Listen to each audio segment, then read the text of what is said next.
Hi everyone. We are Burner Flick. Yes, we are. I'm Jonah. I'm sitting with Eugene and Zach. We're broadcasting, pre-recorded from your mom's bedroom. It's true. Last week we talked about Pan's Labyrinth. I think all around we liked it. General consensus, thumbs up. This week we watched Everything Everywhere All at Once, starring Michelle Yeoh. Michelle Yeoh. Michelle Yeoh, Ki Hugh Kwan, and James Hong, and Jamie Lee Curtis. So, funny thing that I didn't realize till I looked it up. Mm-hmm. What's the guy's actor's name? How do you say his name? Ki Hugh Kwan. Ki Hugh Kwan. Okay, I found out that he played Data in Goonies. Mm-hmm. Yes. Oh, and he was the taxi driver kid in Indiana Jones. Yeah, he was short round. I did not. Obviously, when I found out, it was like a brain explosion. But I didn't even know that he was still acting. Like, I didn't know that. This is his first movie back. It's crazy. Yeah. He deserves to be back. He's great. He did a great job, actually. I don't want to seem like I was. What's the word? What? What's the word we were talking about in Boston that you hated? It was over. What?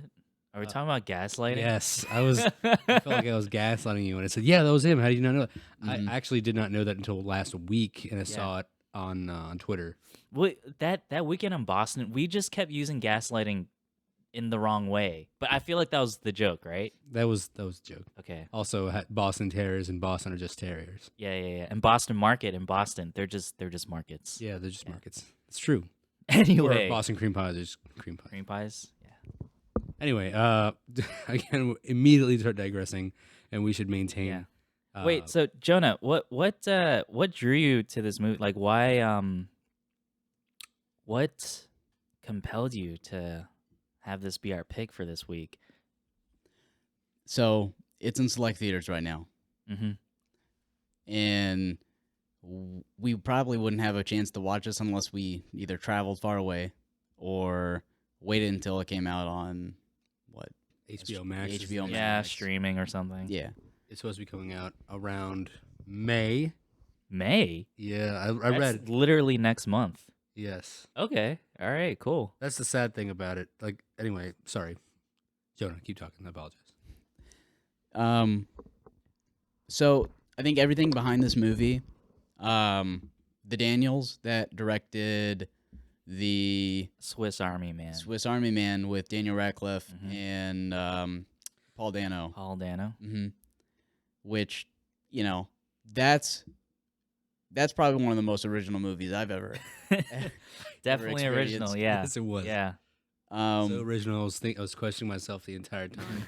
And they're bringing it back with Everything Everywhere All at Once, with little nods to other movies like The Matrix and what? I mean, you could even say like it jumped on this like multiverse bandwagon, mm-hmm. but like to say that something jumps on a bandwagon implies that it's unoriginal. But this movie is so original, and I'm really glad that you brought it to our attention. It really made it its own. Yes. Yes. I can't wait to put my own 2 cents in this in a separate thing, because I've been talking about it to myself for a couple of days now on how I felt about it. Yeah. Like no, our car ride back. Let it out. Our car ride back home, honestly, like you saw how excited I was. I was. Yes. Actually, we were both I was excited. Fangirling, mm-hmm. not fanboying. That's not a thing. No, it's fangirling over this movie. And I only had just seen it 20 minutes prior for me freaking out about it. This movie is such a raw experience. Like the raw emotions walking out of the theater after watching this movie, there's something else. There's something else. I think we all kind of felt that giddiness as we walked out Yeah. because we just realized we just watched something amazing. It was quite. I think it was funny. Like the first thing I remember, because I was thinking to myself, "This is probably the greatest movie I've ever seen in my entire life." Mm-hmm. And then you went to the bathroom. Yeah. And then Jonah then walked out like a second after, and then he threw his garbage away and asked him, "How'd you feel about it?" And he nonchalantly says, "This is I'm just imitating him." Mm-hmm. He doesn't exclaim things. He goes like very calmly. I think that was probably one of the greatest movies I've ever seen. Yeah. And that's like, yes, yeah. I needed that somebody else to also say that just to confirm that I'm not being crazy here. Yeah, I definitely agree. And the it takes you on such a wild ride. And like I don't know, I can't really pinpoint the part at which I was like edge of my seat. Cuz in the beginning, I was kind of like feeling the movie out. I wasn't Mhm. like totally into it. I could understand like the kinetic the chaotic energy of the beginning. In the beginning, Michelle Yeoh's character Evelyn, she's trying to juggle like this failing laundromat, her failing relationship with her daughter, and like her failing relationship with her husband. She's like juggling all this stuff, and there's like it feels kind of very like uncut gemsy, and like how chaotic and like it felt uncomfortable with like all these talking heads at her. Um, I mean, I thought it was effective, but like I wasn't fully bought into it in the beginning. And somewhere along the way, I was just like, I have to go to the bathroom, but I won't. Like it got to that point. You know how in some movies and critics will say a gripping experience, Yes. right? Mhm. But they say that in a well, not a literal sense, but a figurative sense, right? Yeah, yeah. This movie, and this is the argument I was telling myself. No, I think I can say this movie is gripping in a literal sense because the definition of literal means like this is actually happening. This feels like it's grabbing me. And Yeah. it's true. It took, I would say, 3 of my senses. It took my sight, my hearing, and the vibrations from the sound and the light itself was vibrating my body in such a way Touch. that it was the Touched touch. you. Physically touched me. So yes, the movie itself was gripping. Not just in figurative, but a literal way. Yeah. Firmly grasped. I was firmly grabbed. And honestly, I was fully torqued the entire time. You were completely erect. Yeah, the so when- entire- I'm not gonna lie, Michelle Yeoh, she could get me bricked up. She doesn't. I don't really see that. I think for me personally, it's just because like I grew up around so many like old Asian ladies that I've sort of like desexualized them. So like it's I mean if that's the way it is for you guys, I mean that's more power to you. It's another thing to love about the movie. But for me personally, that dimension didn't really hit. However, she is absolutely stunning. I agree.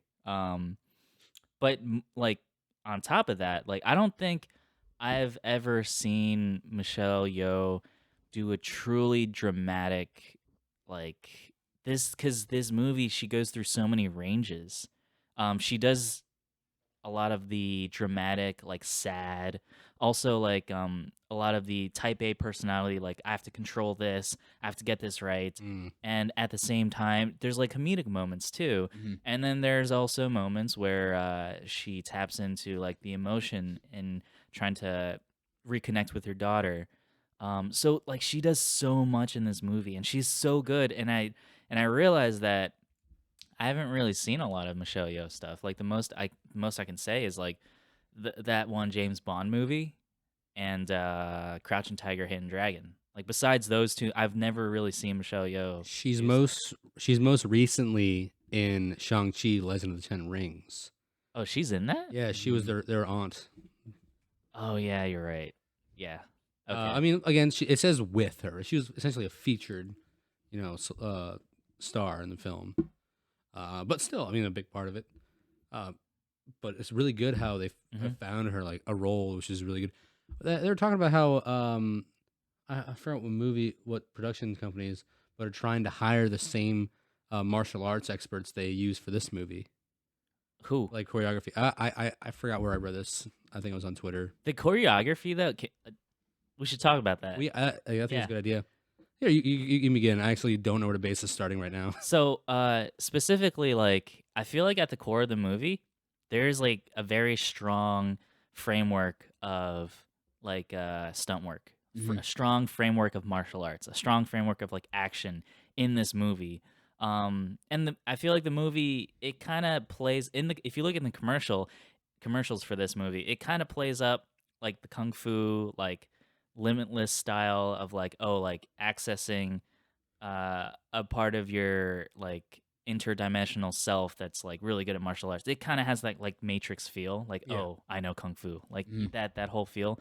So there's that little dimension like splashed in there in the commercial to like get people hooked in, being like, so that they could be like, oh, this movie has cool martial arts. But it's not your boilerplate martial arts. Like the husband, he fights with a fanny pack.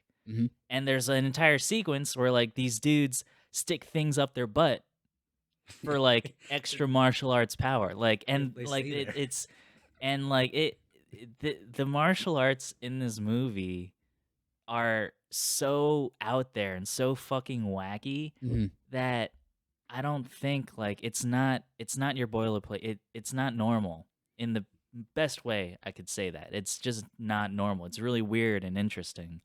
It's like every multi-dimension self you have to access to get whatever skill you want. You have to do something wacky to get there. I love that. Whether that's eating a whole tube of chapstick just so you can beat shit out of someone with a fanny pack.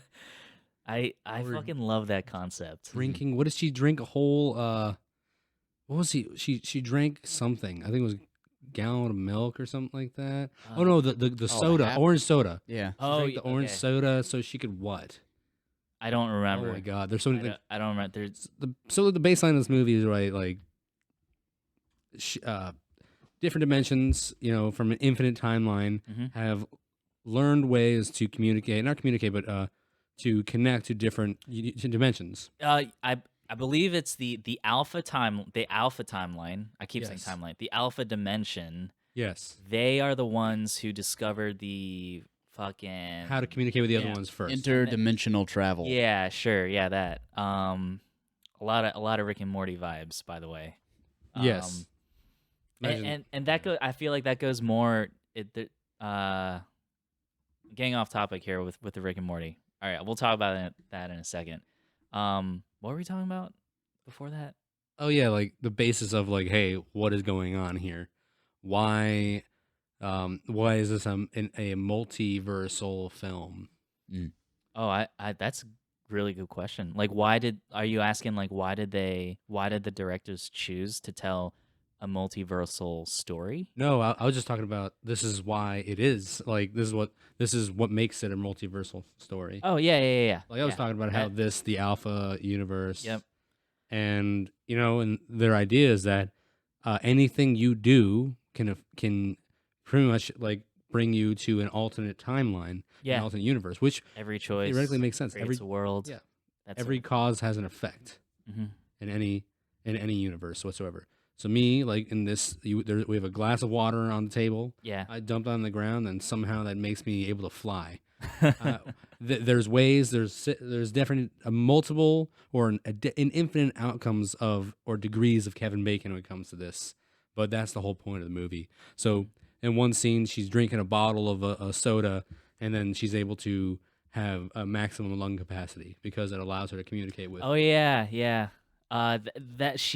Is that when she accessed her singing her blind singing self? Was it the blind singing self or the? No, it was just singing. So like she did that so she was able to have better lung capacity for holding her breath when they're gassing her out in a secret room. Oh yeah, that's what it was. And her ability to see in other universes things that weren't seen in her universe because of what they're showing in other universe, like that hidden door. I like that. I think that's so creative. It is.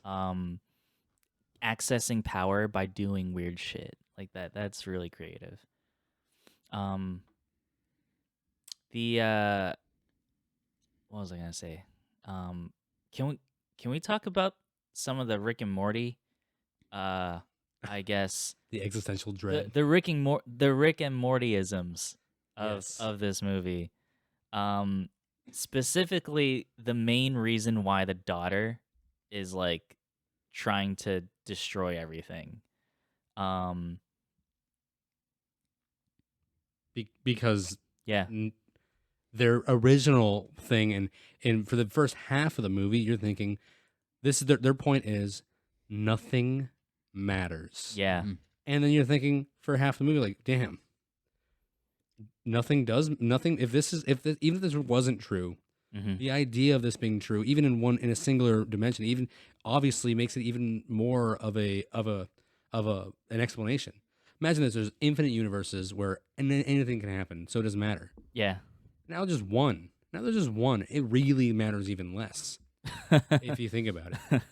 But that's not what they're trying to get for. And like, I remember halfway through the movie, I'm thinking, wait a second. So you're telling me I should just fucking kill myself? Yeah. And I'm like, well, hey, I guess I'm going home and having a bad night. I don't know. Sure. I'm not sure, but that's not obviously what I felt. I think the movie wants you to feel that way in the beginning, though, because like Yes. it wants you to feel why the daughter is so like emo, like why she created the everything bagel, which I love that. I really like that they called it the everything bagel. No. She's like, no. I think the funniest play on sentence there was that I created a bagel and put everything on it, or something. She says, I put everything on a bagel, like an everything bagel, except it looks like a poppy seed bagel. But yeah, so she comes to the same conclusion that Rick does, and that in an infinite multiverse situation, like true relationships don't really matter because of the infiniteness of it. I guess I could go into it deeper, but I don't really want to. And the beginning, the first half of the movie, it kind of puts this out, saying that like this is why the daughter is on a path to destruction. And yeah, I was like Murphy. I was like, okay, where are we going with this? And I kind of felt that they were gonna like bring it back home and saying like, you know what, things do matter. Like your relationships with the people that you love matter. The things that are close to you matter. And I knew that that's where the movie had to go, because there's no way like it could end, like it could like continue on this like nihilistic path, because like that doesn't make for a satisfying ending. Or I mean maybe it can, but I just couldn't see it happening. So I knew that like it was going for this like happy ending sort of thing, but I was not entirely sure how they were gonna do it. And I feel like the way they did it was perfect. Just like bringing back the relationships and framing it specifically in like these different dimensions. And what I'm really talking about is like the whole scene with the rocks. Oh my god. Like, I love that scene. I don't know why or how it works, but it just worked so good. The simplicity is captivating. Yeah. And yeah. What I was gonna say was that like distilling the mother-daughter relationship to that of two talking rocks in a universe where no humans exist, I feel like it kind of, I don't know, something about that starkness and that simplicity, like they're not speaking, like you only know what they're saying because of subtitles, and like the rocks themselves, they're literally just rocks. And just be a rock. Shut up and be a rock. And it was, I don't know, something about it just really it's tough because this movie is kind of complicated, and there's a lot going on. It's a real I guess mix of different genres of like the whole like different there are like so many different relationships happening in this movie, Mhm. and it's wrestling with so many different ideas, and it's really complicated because like at the end of the day, I only know the feelings that it imparted to me when I walked out of the theater, and it's really hard to put into words like what exactly is pulling me in, what exactly is drawing me in. Um, and I don't know. It just has this like magical formula in which it works and makes my brain happy. It, the I like where I was going with this here. Actually, I completely forgot. I was thinking about while you were thinking that simultaneously. I was thinking about Uh-huh. the movie Cloud Atlas. I've never seen Cloud Atlas. Mm-mm. I've heard mixed things about it. I'm not saying they're in any way, shape, or form the same. I was thinking about how that was another epic at one point. It was supposed to span off different Okay. timelines, not a universe. And it was a 3.5, almost 4 hour movie meant to be with Tom Hanks, essentially meant to be Yeah. something amazing. But I guess I was thinking about how somebody compared those movies together, saying Cloud Atlas was better, and I got Oh, really? actually annoyed. I've never seen Cloud Atlas, but that comparison does annoy me. I was gonna say, it's it's a shame that this is only in select theaters. I mean, not really a shame. I think it's better because for those who really want to see it, it's better. Go out of your way to look for this movie. I agree with your first statement. It's a shame. Because this movie is something that deserves and I think honestly needs to be seen on a big screen, and loud noise. To be honest, if I feel as though if I first saw this movie at home in just my TV, like I would enjoy it, but I have so many distractions around me, Mm. and I like how in the screen the screen we're watching on, it was perfect size for me at the time because I think because it was right there. Everything's blacked out. All I see is the screen, and I'm absorbed in the sound. Yeah. Oh my god, the sound. There's a scene, I think it was around the climax of the movie, where you see her face Yeah. in different universes in the same point. Oh yeah. And the music was getting intense. It's like a Hans Zimmer fucking just came all Big over the emotional buildup. just a big emotional buildup all over the place. From I don't know, I don't think it was Hans Zimmer. Even though I don't know who did sounds the so music much for this like him. movie, but But the whole build up there, where I honestly thought I was going to have a seizure. I don't know if you guys felt that way, but I felt I was just going to start convulsing in the theater, and somebody was going to have to fucking just wait, is clear. this a criticism or is this No, this is nowhere neat. No way, shape, or form of criticism. okay, so like a good seizure. This is no. This Good, is good convulsions. if this was my first convulsion, I'd be really glad it was because of this movie. Saying like, I will defend this movie forever, and I think I will put it on my number one. Yeah. So I feel as though you guys already know where what my No, review will be. I got the feeling that we all love this movie. Like we don't have to like beat around the bush. We all No. fucking love this movie. There were several times like throughout the movie I was thinking like this can't be like one of my favorite movies. Like it can't be like that. And then like towards the end I'm like I think this is one of my favorite movies. I literally think this is one of my favorite movies. That's exactly how I did it outside the theater. Oh, I really liked Wayman's character, the husband. Mm-hmm. And I really loved that back alley conversation that it was almost anime like, honestly. yeah, like do you remember when Evelyn was in her famous movie star universe, and She was like an action star. yeah, she's an action star. Mhm. And she's at this like big movie premiere or whatnot, and Wayman is there, but he's all like he got a big glow up. He's rich. He has a nice suit on. He has like nice glasses on. He looks super suave. And they're just talking, and they're talking about what could have been. And I was telling Murphy on the car ride that like one of the lines that he said was really, really Beautiful. it struck me. Yes, it was absolutely beautiful. And he said that like, and this is Paraphrasing. Rich Waymond. This is rich, like well put, like suave Waymond talking to movie star Evelyn. Mm-hmm. And by the way, for context, this is the universe in which Evelyn chooses not to run away of Waymond. She chooses to stay home and like listen to her father. And Waymond he's super sad because he doesn't get to be with the love of his life.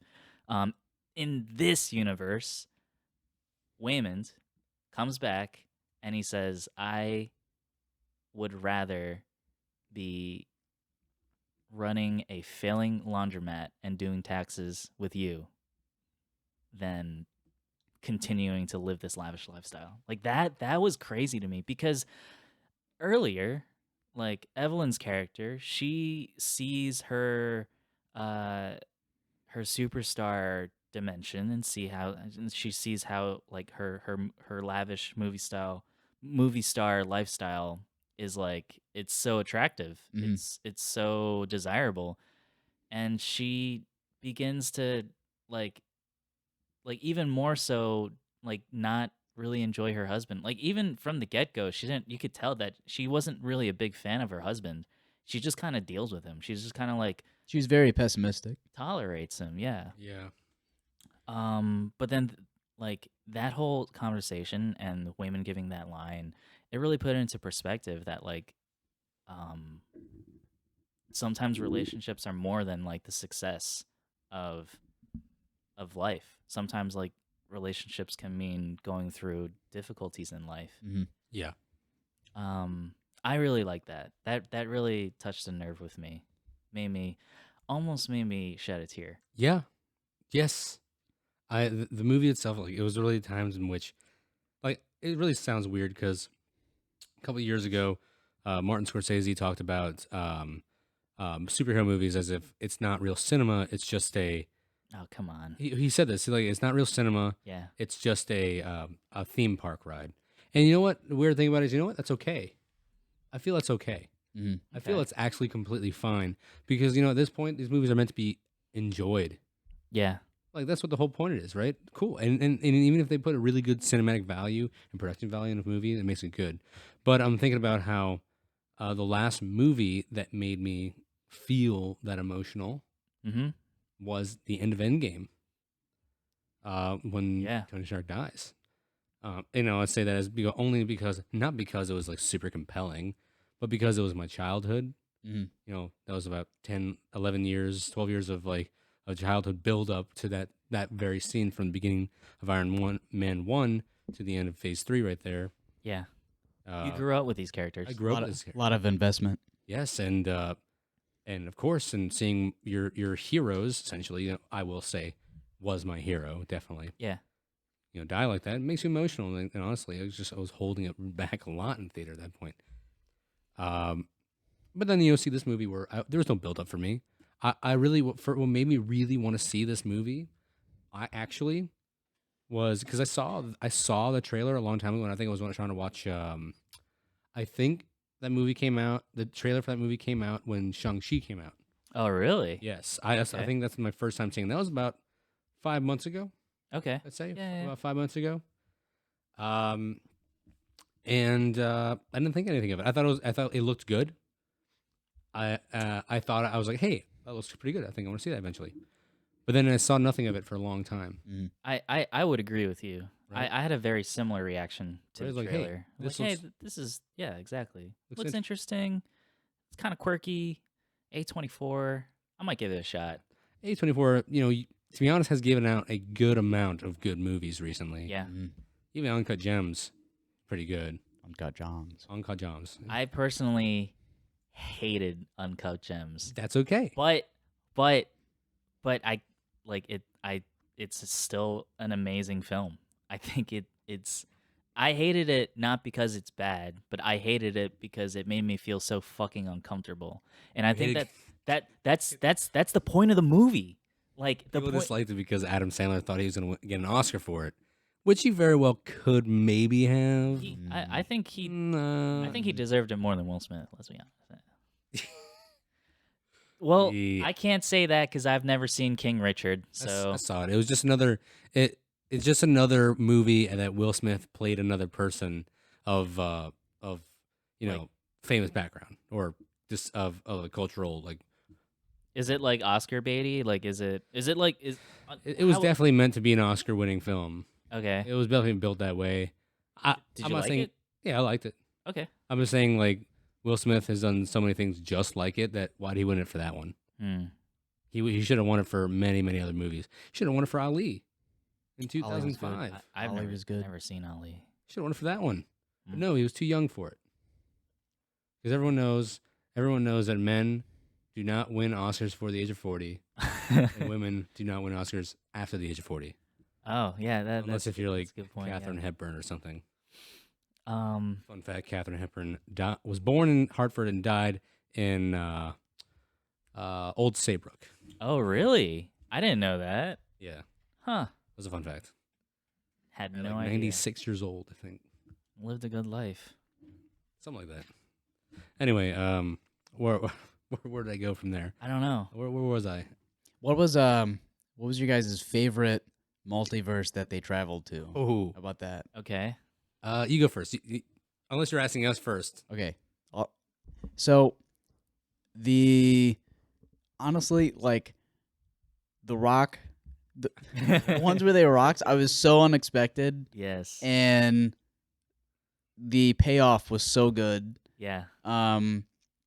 Because like the first few frames was just them, just nothingness, Still image. Mhm. Yeah. still image of two rocks, and you're not really quite, you don't really quite know what to focus on Mhm.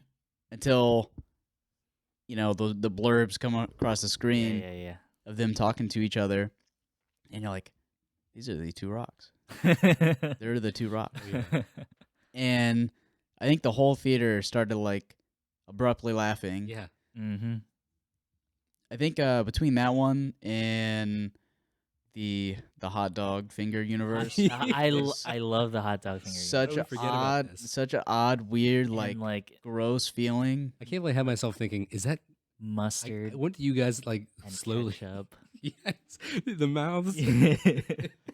I went to you guys like silently. I apologize for interrupting the movie experience with you guys, but when I saw Jamie Lee Curtis, I'm like, I go to you, Jonah. I'm like, is that Jamie Lee Curtis? And you're like, yeah. Yeah, And I yeah. go, Yeah, and then you go to me, and I'm like, wait, what? I'm like, that's Jamie Lee Curtis? And you're like, yeah, that is. She could rival Zach Galifianakis as a tax man when he played in Dinner for Schmucks. Dinner for Schmucks. Yeah. But them two face off. I mean, I think Jamie's got it. But Of course. very, very good tax acting. yeah. Yeah. If there was like two IRS agents I don't want to fuck with, it's Both of them. Yeah, Yeah. that's a good point. All right, you. Wait. Sorry. Yes. I'll say mine, but I also want to talk about how in the Rock universe, Mhm.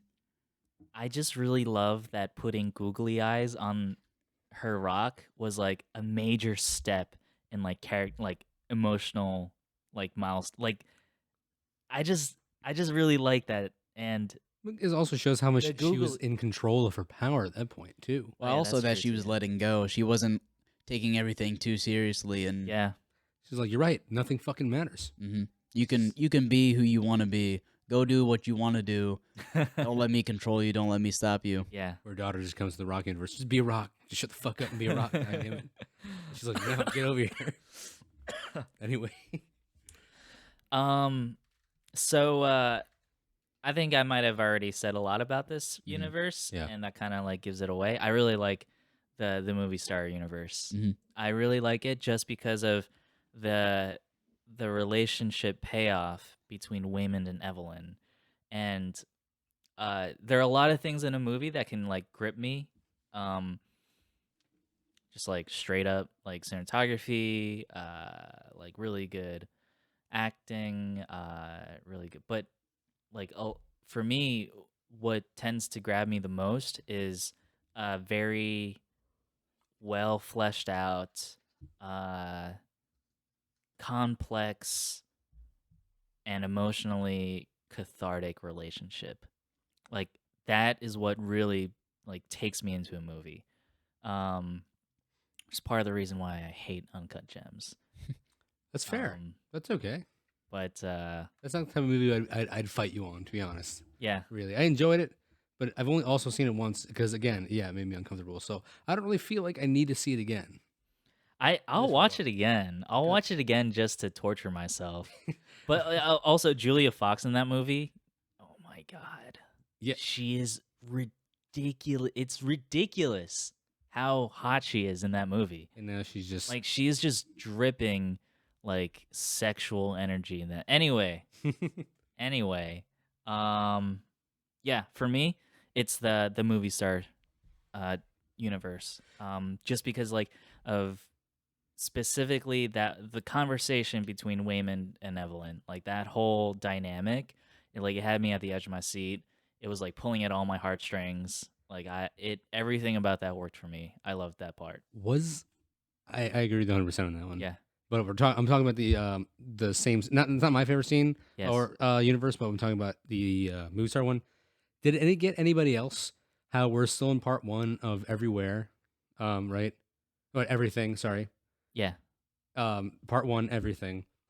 And then in the end of the movie scene where it shows that a trailer movie ends in the first part of the Oh movie. yeah. And I was sitting there thinking, is this it? Is this I is this going to be a remember- 3-part movie? I Actually, remember you, and that you said got me. I was like, I didn't want to be the first guy to stand up like look like an idiot, right? So I was like, what's good? And then nobody's moving, so I stopped for a second, push it back up. The seats are reclining seats, I Sorry. totally forgot about that part. and that got me. I was like, what are they doing right now? Mm. I love that whole part 1, 2, and 3 thing. It wasn't equal too. It was just the biggest part, smaller, got smaller. Mm. But yeah, everyone remember that part. That got me, really did. I know maybe it didn't get you guys. You guys are clever, great, but like that really got me. No, I Threw me was for a loop. I was kind of like it was kind of like when like Wile E. Coyote runs off the cliff and like he's kind of suspended in midair for a second Until and he- like that and until he realizes and then gravity takes over and he falls down. Like I was kind of like that when like it like quote unquote ended. I was like, wait. And then I was like, wait, there's no way. But then I was like, wait, maybe. Wait, there's no way. And then like you asked me and I was like, oh, wait, no, you didn't ask me. I heard you. I heard you say What do you say? didn't you say like, oh, is it over? Like, is that it? Or something? You said something like Oh, wait, that. are you serious? Are you For real? fucking serious right now? Want my fucking money back? I paid $17 for this shit.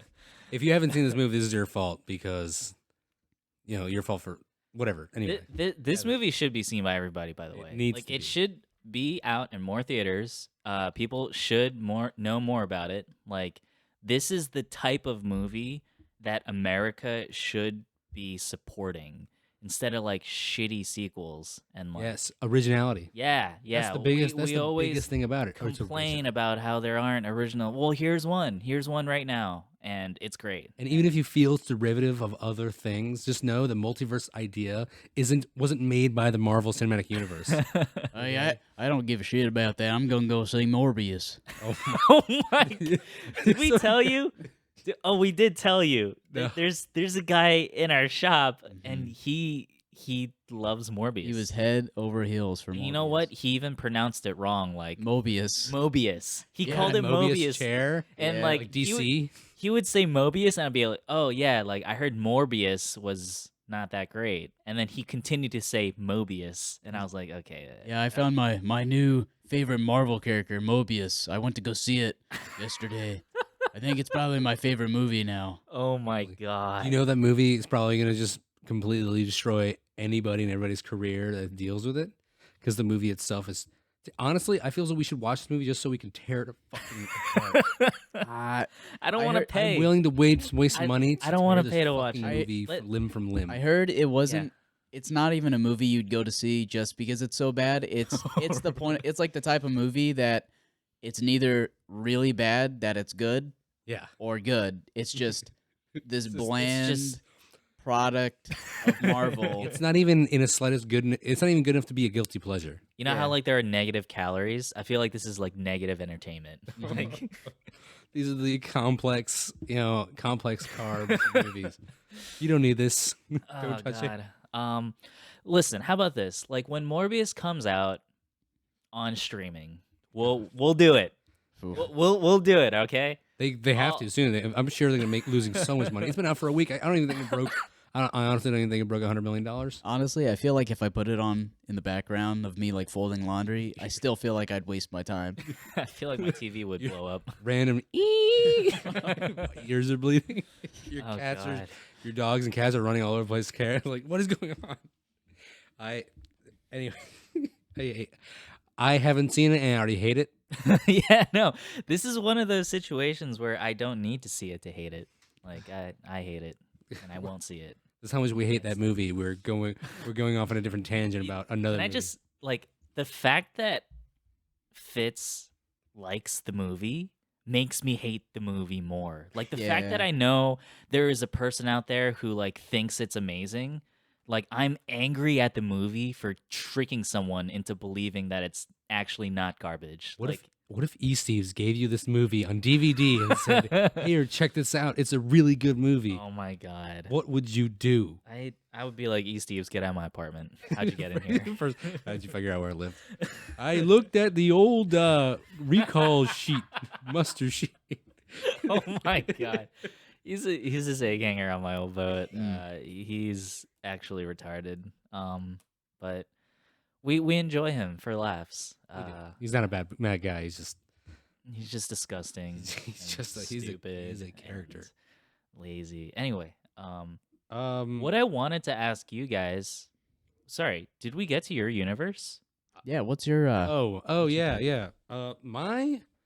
My universe. Yeah. And I don't know. Like, I'm sure you guys forgot about this one because I think it's my favorite. Because we already talked about the two that I would say were my favorite. Yeah. But I think I love those two. But I think mine would be the Hibachi Rakakuni universe. Rakakuni. I love how an honest, unknown interpretation of a name of a movie Oh my because an old God. person made it in a completely anything you say. Rakakuni. It's a universe where Rakakuni is a thing. It's a thing now. It's a thing now. Somewhere, somehow. I love it. I think love I that they couldn't- prefer that one over the actual Ratatouille. I'm not gonna lie. Yes. He's so sad too. That's the emotional No, part about it. they cut to the image of him behind the bars so many times. Like I was like, they're gonna show it once and it's like, or maybe like twice, but no, they kept coming back to like sad Rakakuni. No, they had to do an arc of which he got his raccoon. There was a few times during the movie that I was like kind of choking up, tearing up. And there was one of the montages where they were showing different types of the universe, basically her getting her life back together. Yeah. And one of those was her running after Rakakuni in the cage. And I'm sitting over here like choked up. I'm like, why am I caring so much about this fucking raccoon? It's like I really need this. Like, Oh my god. first off, wait a second. Why do you need somebody on your shoulders to run after this thing? Does it make it harder? Whatever. You know what? Fuck it. Just keep going. Just keep the arc going. I love how it transcends into other universes. I completely forgot about Rakakuni until you mentioned it, and God. I realized how much I loved it. And Oh my god. Honestly, I think I want a cool sticker for my hydro flask of Rakakuni. I think I'd watch a spin-off movie of Rakakuni. Yeah, I would watch that. Daniels makes that. I'm watching it. Yeah. It's a nice little bit like not French. It's just Asian American.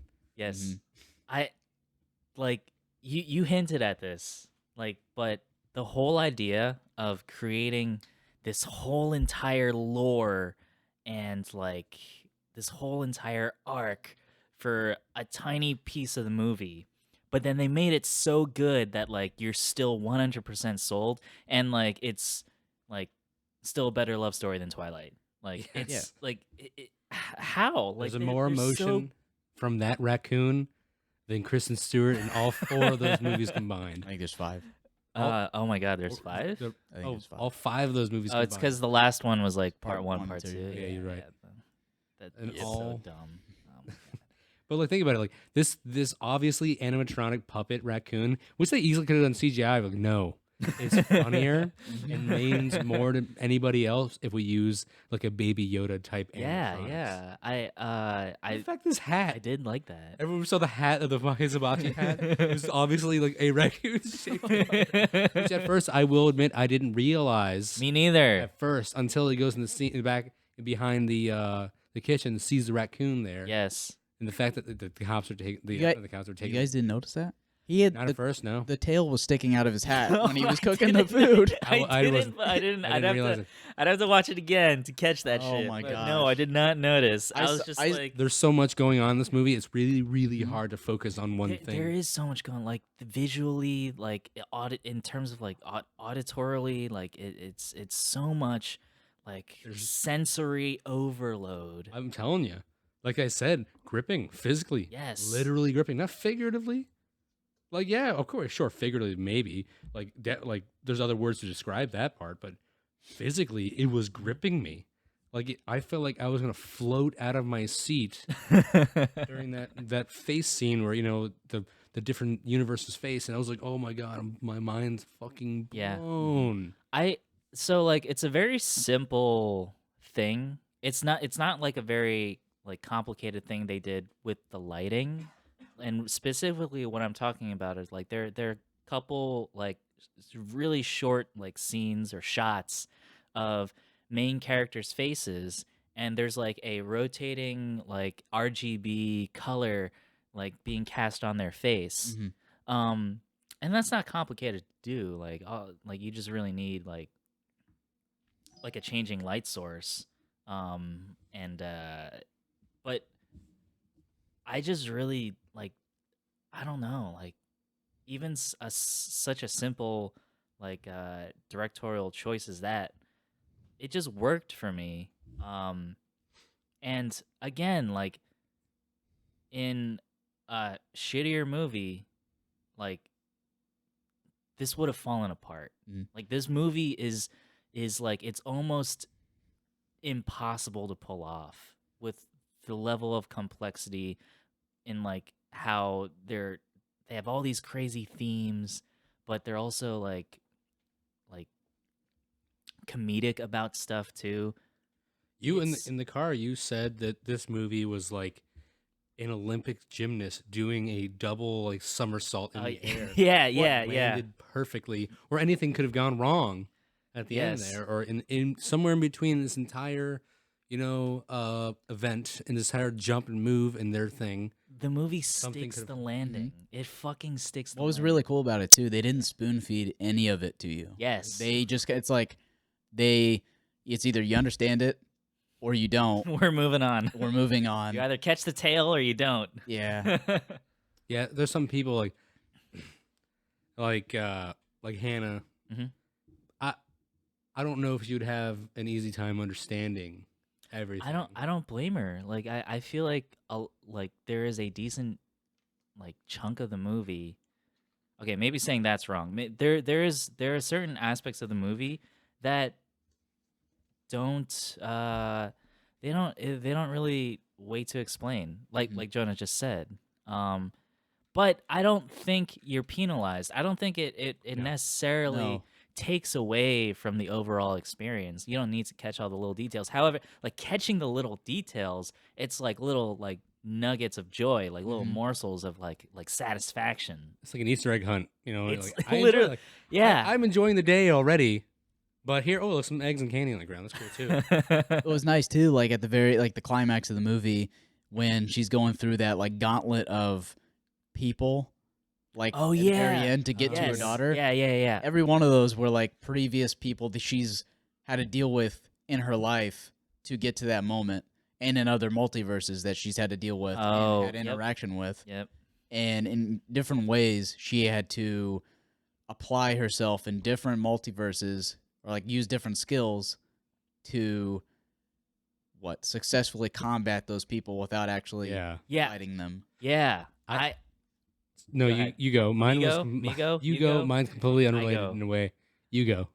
Yes. I think I brought that up in the car ride. Mm-hmm. And like that is such an interesting concept. It's so creative. It's like it's because you're not just fighting these people. Mhm. You are like trying to find their, I guess, It's like a soft spot. their happy ending. Yeah. You're trying to like bring about their specific happy ending. From a different multiverse. Yeah, and like Evelyn has to creatively figure out how to do that. And like I said, like we said with the small, like oh my god, there's so many words going through my brain right now. It's hard to come up with a I don't know. I feel like comprehensive sentence. it's everything. It's everywhere. It's everything. It's everywhere. It's all at once. All right, I'll just leave it at that. I'll say I loved it, and it's very satisfying to see all these small characters reach their own satisfying end Mhm. in a believable, funny, but emotionally poignant way. Anyway, you were saying. I was gonna say, how at the end where things are answered, everything's all right at this point in their universe. Two things I'm gonna say. How her daughter says, I just don't want to be with you here anymore. I want you out of my life, and I just want you bothering me anymore. Yeah. And then Evelyn's like, okay. Yeah. She lets Joey go, but then at the end, she's like, wait a second. No, you're not leaving. I got to tell you something. Yeah. You are these things. These are these issues. And I'm not going to change for anybody. Mm-hmm. We just know that I care about you, and I don't want anything to change other than me. Yeah. Like, I'll change things that need to be changed. But, like, you're not going to leave me because I think I'm overbearing. That's the way it's going to be. That's the way it's always going to be. But you can't change that. Yeah. I love how it challenges. Like, the movie challenges. Because you know what? It could have ended. It could have ended with her just letting her go.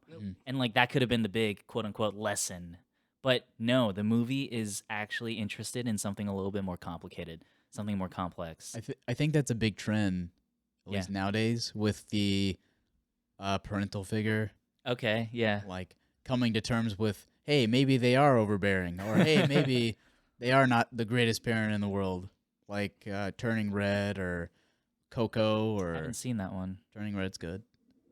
I hear Turning Red. I know it's about actually. I was talking to Shauna Kane's wife about that when we were in Boston, and I remember. Yeah, no, we did briefly mention that. Yeah. Yeah, I actually intend to watch it. I just recently watched the Encanto movie last weekend. Oh yeah, Encanto. Encanto's good. I think Encanto. I liked Encanto. I think it's like the way that people talk about it make it seem like the second coming of Christ. Yeah, and like I think it's a little overrated, but I personally enjoyed it. I think it's overrated, but I like it too. It's overrated, but it does have bangers. It does actually. I'm not gonna lie. I'm not gonna lie. The song's pretty good, pretty fire. We don't talk about Bruno. Yeah, we're not gonna talk about it right now. Yeah, I think a lot of these movies nowadays share a lot of those similar themes with, the parents being overbearing and kids just not really taking it anymore. Yeah. Yeah. I mean, with movies, I feel as though even if it's an original movie, there's still a formula they have to follow. There's still some basics they have to follow. I think it's a tale as old as time. Yeah. Because like kids they're always gonna grow up, and for the most part, they're always gonna like, I guess, leave, whether it be physically, emotionally, relationally. They will leave the parents' sphere of influence, which is pretty hard. Yeah, and that's a whole ass thing. So my next thing I want to say is in the baseline universe, where this universe is Evelyn. Yeah, her worst universe. Her worst universe because she's useless and everything. She's just a nobody. Oh my God, I love how they talk about how we chose you because all these universes have to span from you because what you lack, what you are unable to do, spans an unending universe of people who are able to do more. Yeah, because you're so shitty, so you actually have an infinite amount of improvement. I love that passive aggression of like, you suck so bad that you're able to save the universe. Yeah, that's why you're useful, because you're garbage. Because you're an empty glass, so able to hold everything else. I was pointing at the movie theater. I was like, hey, that's me. That's my life. That's. I was gonna say, like, in that universe. Wait a second. Okay, isn't now she wanted? In like the universe didn't change. What that day, the outcome of that day did not change. Nobody. Yeah. Like, right. like the people who weren't possessed by the other universes saw this woman on, on the news saying, "Hey, she literally beat the shit out of somebody," and so this whole ass fight that's Yeah. going on.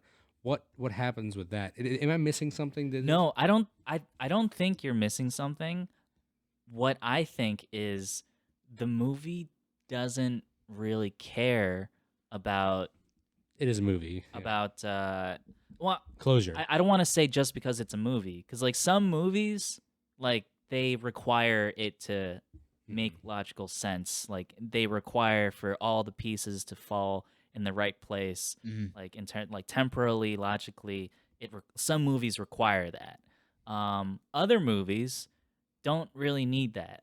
And I think this is one of those movies. This movie literally doesn't care if it makes sense. It just wants to say this one message. And it's going to use the weirdest fucking most out there methods to fucking tell that message. But I think if we put this movie under a microscope, we're going to find a lot of shit that just doesn't make sense.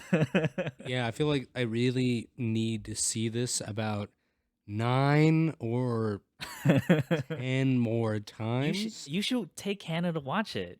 I intend to see this again. Yeah. I intend to see this again. Hey, when you go, invite me. Yeah. We can all go. We all want to do this. You could bring Ciara too. It could be a whole thing. Yeah. Yeah.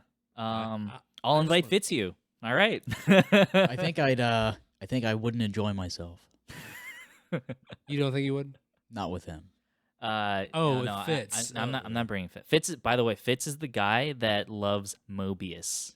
Mobius. Yes. His favorite character. It's his favorite. Well, he has a one. southern accent, you said? No, he's just a regular guy. Like, hey, I don't think... really stupid opinion. I don't like this movie. There's too many Asian people in this movie. I wanted to ask about that. I wanted to ask, do you guys think like I don't know how often you guys watch movies where the main cast is like principally Asian. I don't see the issue with that. I mean, most movies are filled with white people like me, so like I don't see why not. Well, that's not what I'm asking. I'm asking like, do you think the fact that this movie was principally Asian in terms of its cast and principally Asian in like the actual character's family is like they're ethnically Chinese, do you think it added to the story, or like, do you think it added to the movie? Like, let's say, for example, let me, before I finish that question, let me just like give this scenario. Like, what if this exact same movie had like an American white family? Like, do you think it would work in that way? I don't actually think so, because where are they based? Do they still have a, this sounds really weird, do they still have a failing laundromat? Do they still live? Well, white people can still own laundromats. I I think agree. they could, but I feel like that agree. story would be like, oh, our family zoo is crumbling. Yes. And now my dad, Keanu Reeves, has to travel God, no. this multiverse. No, and do this You need a more bland loser, not loser type, but like just seemingly uninteresting person. What if instead of and it can't be a dude, because instead of Michelle Yeoh, it was Bill Murray? Well, I mean that'd be like, I guess, Groundhog's Day except with kung fu. Yeah. Well, I mean, I think it'd be entertaining. I don't think it would be as epic. I don't think so. There's something about it. Yeah. Maybe it's like it's that like you said, a tale as old as time. Okay. Say in 2000 or 1999, a different person was casted to be Wolverine than Hugh Jackman. Okay. Would we really think, oh, nobody else can play this person for the past 20 years? No, because we think about it. In another universe, it's Hugh Jackman. Or we're in the universe where it's Hugh Jackman. Yeah, in another universe, it's some other Daniel person. Radcliffe. Who knows? Exactly. We don't know. But like, yeah, we say because of our opinion is we see this movie for what it was, on its most original. Yeah. If we saw it as anything else, it just seems weird. But what about them being Asian or ethnically Chinese, like what does that really bring to the story? Do you think that like turns people off to go see it? Is that what you're saying? No. I just this is kind of like a brain experiment. Mm-hmm. Like, because like, here's what I think. Mm-hmm. I think this movie could be just as good if it was with a white family or a black family. And I think the fact that like they specifically chose to have an Asian family, I think that is kudos to the directors.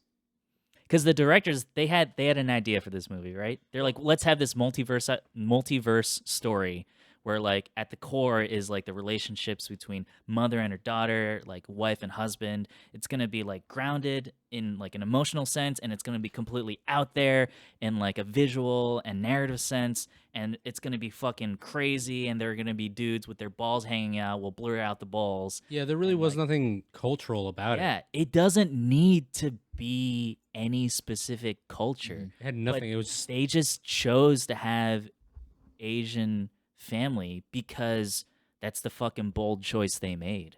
And like I fucking respect that. Because the story doesn't call for it. The story does not call for it whatsoever. They can change the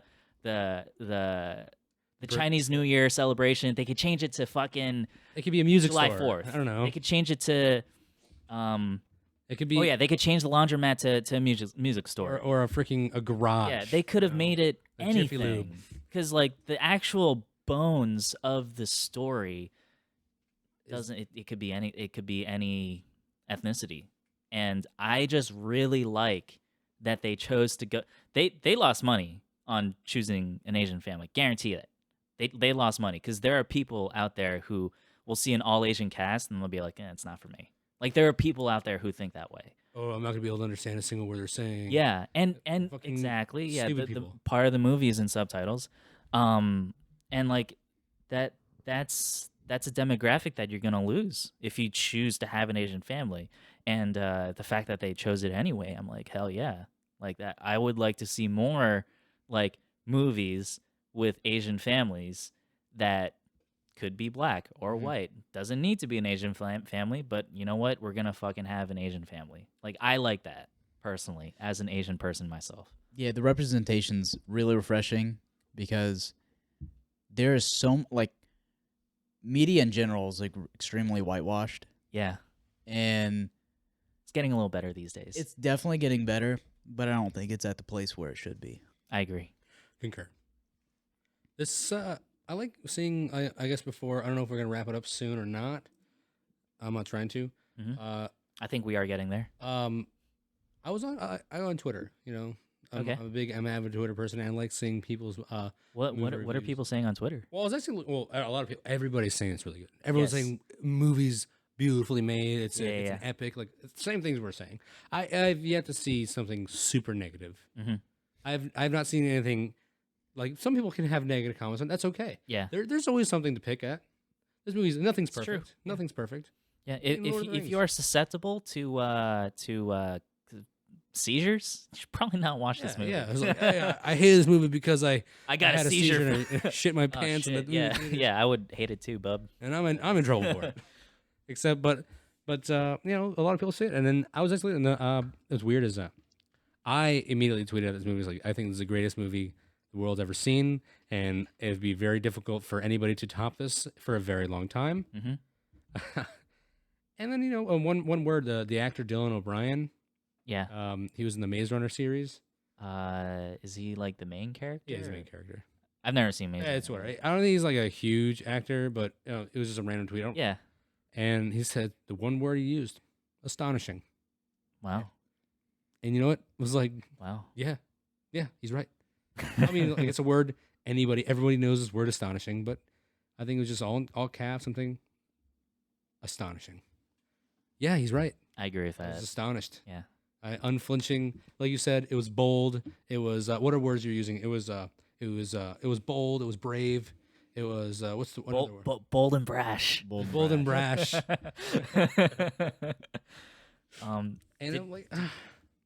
Did we explain to people that I have a bold? We did explain that, right? Okay, cool. Squidward's bold and brash. I used a lot of words. But yeah, no, Ambitious. ambitious. Ambitious It is is the word. really ambitious, and like movies that are ambitious they can end up biting their own butt. Like, True. and this movie doesn't. So the ambition was met with this movie. It delivered. Yeah, it was like one of the movies trying to do a backflip, but it got the most air as it possibly could, and it did more than just one. It did a triple backflip and landed on its landed on its feet perfectly. Landed on its pinky toe. And unflinching. As Roger Ebert would say, 2 thumbs up. 2 thumbs up. Or Ebert and Rubber would also say 2 thumbs up. Whatever. I used to see that. I have a huge DVD collection because the reason why I'm really into movies is because growing up we didn't have a lot we didn't have a lot of money and we didn't have internet or television, but we had a TV and we had a DVD player, and I had That's all you need. movies, and I would constantly when I ran out of movies to watch, I would go and watch their behind the scenes, the extra stuff, Okay. deleted scenes, all that stuff. I would watch everything, and then I would, and when I was out of that, I would walk all the way to the library and get like 10 movies and a book. I'd read a book, and I reward myself with like 10 movies for the week. I just do that all the time because I didn't have the internet. We lived far away. I guess what I'm getting at is like, Yeah. they mean a lot to me, so that's why I take it so seriously. Like I said, that one guy, I'm still waiting through that guy who I hate from. I don't hate him. I hate his reviews on movies. You know what I'm talking about? The guy has some stupid shit about like the movie X, which I haven't seen yet, but his like seemed like very already like super like uneducated like review. Just a real shit take. Yeah, real shit take. Okay. And it's okay to have your own personal opinions, but like, come on, this seemed really stupid. I'm waiting for his on this one. I don't think he even I don't even know if he knows it's a movie. Like, I don't even know if he's aware this movie exists. Where does this guy? Where does he live? Well, I think he lives in Florida. Oh. No, he used to live in Long Island, and I think he went to college in Florida and stayed there because he's like got into Disney. Okay. Seems like I keep on raps with people, but not really. It's just he's on Facebook a lot, and I see him. I feel like people who constantly post on Facebook, like that's a specific kind of person, and like yeah. All right, I think I went too far off the handle with that one. Where else are we gonna go with this, guys? I don't know. I feel comfortable just like calling it at this point. Yeah. Listen, like, let's be honest. We could talk about this movie so much more. But if I want to talk about it intelligently, I'd have to see it like at least 2 more times. Yes. Personally, I don't know if there's anything else that you're trying to cover. I think we got it. Cool. You want to start us off on your take for this movie? I think people might know what we all feel about it, but let's do it anyway. So, obviously, from the moment sitting down in the theater, not really expecting anything crazy because I knew I was expecting something different. Yeah. And then getting up from my seat at the very end, thinking, "Wow, I got to sit through this whole movie, and I wasn't bored once, and I was completely enthralled, and it was such a great film, so dope. I was choked up a few times. Definitely.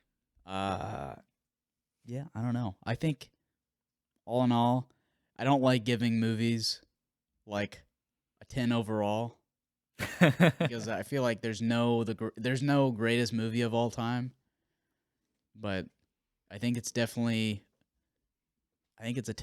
It's got to be a 10. All right. For me, I resonate with everything you just said. This movie is such a trip, and I think going into it, not knowing much about it helped in my favor, in my enjoyment of it. Um, and yeah,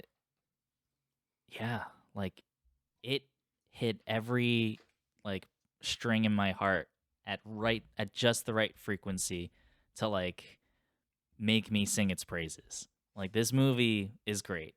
And I don't have anything else to say about it than what I've already said. The acting is really, really good. I really like Wayman's character. Evelyn's character, she goes through so many different emotional like states, and she pulls off like every aspect of acting amazingly. Uh, so convincing, so very convincing. Um, I like the tax lady, Jamie Lee Curtis. She's very taxy with her tax acting, which I think is like some of the best tax acting I've ever seen in my life. One would say it's very taxing. Yeah. No, I give it a clear 9.5 out of 10. All right. 9.5 because you just want to be conservative. So the reason why I gave it 9.5 is because in the beginning, like I was not 100% on board. Yeah, I was like, gonna. In the beginning, I was kind of feeling the movie out. Like I was kind of just seeing where it went. I wasn't entirely bought into the whole situation.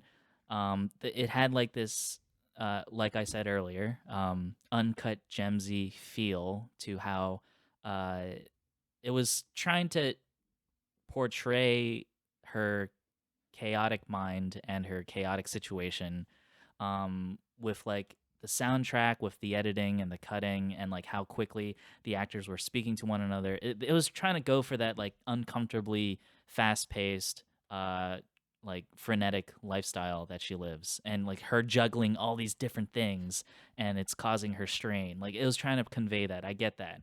Um, but I just don't like the uncomfortableness of that. But obviously it transitioned beautifully. And I won't like knock the film too hard for that. So Yeah, of that's why course. it's not 9.5 for me. Yeah. No, I get it. I wasn't trying to like squeeze you for another 0.5 points on there. I was like I can see you're being conservative and like in your ideals, and I agree with that a lot. Because in the beginning, I was sitting there for the first couple minutes. I'm thinking, am I gonna actually enjoy this movie? Mm. I was thinking that. I was thinking in the first couple minutes, like, oh, I don't know if I have the attention span for this already. I don't think I did. And then then it started building up some more. Even before you see any of the the action, Yeah. it started building up. There's something there, and I liked. There's something gripping, something hooking me in. Mm-hmm. This is even before the physical aspect of it came into my body, right? Yeah. This is just this visual first, right? It's like it's like a 3-course meal here, right? They start out with something light, get you ready. They give you, the main course there, and then they give you dessert at the end, Mm-hmm. whatever, right? That's how it goes. I'm assuming. I don't know if I had like a full 3-course fancy meal before like that, but I'm talking about. They don't really give 3-course meals on a submarine. No, they don't. But they give you what you came for, Yeah. and then some. Because I gotta tell you, there's so many aspects of that movie I did not expect. Mm-hmm. Yeah. There's some movies that they fall for the same formula, and you're like, oh yeah, I can see what's gonna happen next. This guy's the bad guy because he's upset with some things that are going on. Yeah. He's a super genius. What's going on, right? I don't know. Everything has the same feel. Everything has the same just correlative like. It's nice formula. to be surprised. It is nice to be surprised, Yeah. and that is why. And there hasn't been a movie in a very long time that's done that to me. I think the only movie that can give me a good surprise are the ones that have big twist endings, nothing else in between. Right. Like the last movie that I saw that really got me was The Usual Suspects. That was a long time ago. Yeah, That was a while. Yeah. yeah. And the thing is, I the movie came out in the '90s, and I saw it in the mid 2000s. I also saw it in mid 2000s. I think I saw it in like, no, I saw it in like 2011 or 2012. I think. And those movies are like, oh yeah, you come in here, for the grit, the blood, action, but you stay for the twist. But this movie, it's just no twist necessary. I don't. Just things, It's just things, it's just things you wouldn't expect, and a lot of Exactly. in the nature of it made it, what it was. And so that's why, honestly, because of that, all those reasons, I have to give it a 10 because hmm there's if a 10 it means that for there to be a scale from 0 to 10, there has to be the possibility of there being a 10. Mm. Yeah, And I, if no I movie, could see that. if you can give no movie a 10, but if you can keep this movie in high regards, I'm going to give it a fucking 10. Mm. So that's why I want to give it a 10 because everything there. Okay, I'd say the overall Burnaflick grade is A plus. Then A plus. this movie's an A plus. This is for sure. This is a 3-star Michelin. All right, if this was a meal. The 3 courses I was talking about. Yeah. Okay. Or 3 diamond? No, 3 stars. So for next time we meet, I think I was already talking to I forget which one of you I was talking to. I was talking about the movie Green Knight, Mm. and that's my pick for next week. Okay. It's called The Green Knight. It's on Hulu, and I believe it's about like this Arthurian legend of the Green Knight. I don't know too much about it. I don't know who directed it. Like I don't know. There are so many things I don't know about this movie. But the reason I'm picking it is I was listening to a podcast, Unspooled, by the way, with Amy Nicholson and Paul Scheer.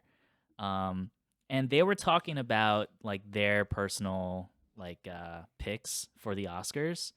And they were talking about movies that they felt like were snubbed by the Oscars or like deserved more attention. And they brought up Green Knight a lot of times, and I was like, Green Knight, what the fuck's Green Knight? And so yeah, that's why I want to pick it. All right. Let me give a quick synopsis. Oh yeah, sure, go ahead. Oh, it's pretty small. A fantasy retelling of medieval story of Sir Gawain, and the Green Knight. So, Okay, so it's not King Arthur. I think it's King Arthur's cousin Oh, that's okay. basically sent on a mission to kill the Green Knight, Ah, all right. starring Dave Patel of Slumdog Millionaire. Oh, Dev Patel. Dev Patel, there you go. Dev Patel. I think I know that Dave guy. Attell, like the comedian. So yeah, so next time we meet, I guess we'll figure out when that is. We'll be talking about The Green Knight. All right, cool.